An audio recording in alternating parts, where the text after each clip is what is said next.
Аялга өзгөчө энеге кол салууну актоого болбойт. Улуттук коопсуздук мамлекеттик комитетинин төрагасы Камчыбек Ташиев күн мурун мурдагы күйөөсү тарабынан атып өлтүрүлгөн аялдын каргашалуу өлүмү боюнча өз пикирин билдирди. Эркек катары, ата катары жана мамлекеттин өкүлү катары мындай кылмышка эч кандай шылтоо жок жана болушу да мүмкүн эмес. Адам башка бирөөнүн өмүрүн кыйып жатса, үй бүлөлүк чыр-чатак, эмоция, ичимдик же жеке жагдайлар тууралуу айтылган сөздөр орунсуз. Аялга өзгөчө энеге кол салууну актоого болбойт. Бул жөн эле тиричиликтеги уруш эмес, бул киши өлтүрүү, деди Ташиев.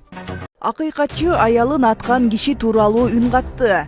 Жамиля Жаманбаева аялын атып өлтүргөн кишинин мас абалда болгону, жазаны ордото турган жагдай катары каралышы керектигин эскертти. Ал кылмыш жаза кодексинин 74-беренесине таянган. Акыйкатчы бул окуя өлкөдө аялдар жетиштүү деңгээлде коргоого алынбай жатканын далилдей турганын белгилеген. Аялдар менен балдарды коргоо маселеси кызыл чекке жетип баратат. Тилекке каршы акыркы жылдары зордук зомбулук катталган учурлар көбөйүүдө. Муну айтуунун өзү да оор, бирок бул биздин коом үчүн кечиктирилгис жат көрүнүш. Анткени алсыздарга кол көтөргөн коом эч качан цивилизациялуу коом боло албайт. Биз буга жол бербешибиз керек. Мамлекет катаал чара көрөт. Аялга же балага кол салган бир дагы кылмышкер жазадан кутулбайт. Бул мамлекеттин принципиалдуу позициясы. Сонун жаңылык. Сиз билген жана ишенген Умбем клиникасы эми сизге дагы да болсо жакыныраак болду. Анткени бизде жаңы филиал ачылды. Жаңы клиникабыздын ачылышына карата 20%га чейин жагымдуу арзандатуулар каралган. Андыктан келип, өзүңүздүн жана жакындарыңыздын ден соолугуна кам көрүүнү сунуштайбыз. Биздин жогорку даражадагы дарыгерлер төмөндөгү адистиктер боюнча кабыл алат: стоматология, гинекология, терапия, лор, хирургия, педиатрия, урология, УЗИ жана башка адистиктер. Лабораториялык анализдин 5000ден ашуун түрү алынат. Жогорку даражадагы стерилизациялоо. Биздин дарек: Митина метросу, Пятницкая шоссе көчөсү 35. Телефон номерибиз 8925 103 27 77. Кабыл алууга алдын ала жазылып келүүңүздөрдү суранабыз. Умбем клиникасы. Сиздин ден соолугуңуз, биздин камкордук. Ар бир 3-чү үй бүлө ажырашууда.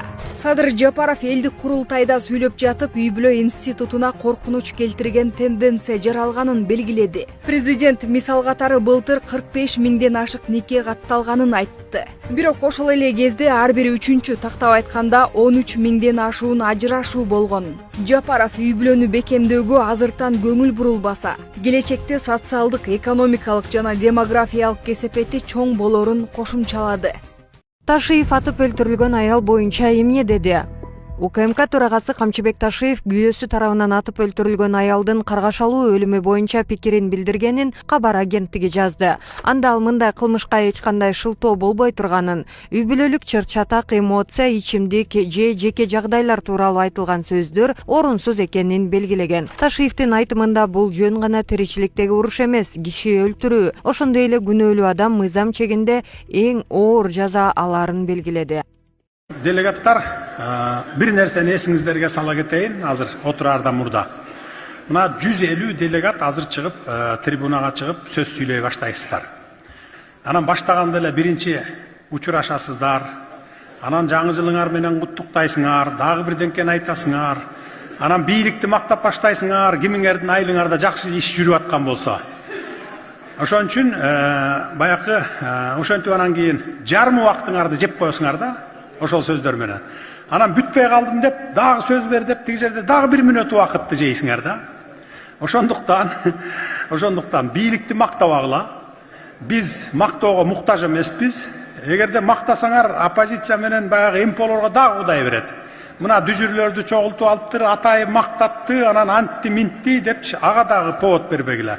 Сиздерди эл ушу жерге келип оюңарды, маселеңерди айткыла деп, көйгөйүңөрдү айткыла деп жиберди.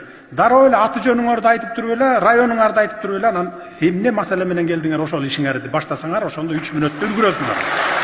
Коррупция бул мамлекеттик башкаруу институтун бузган, элдин ишенимин кыйраткан, экономиканы артка тарткан мите.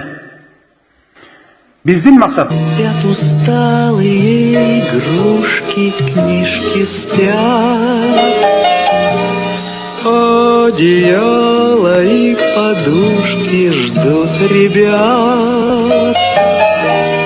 Даже сказка спать ложится, чтобы ночью нам присниться. Ты ей пожелай, ой,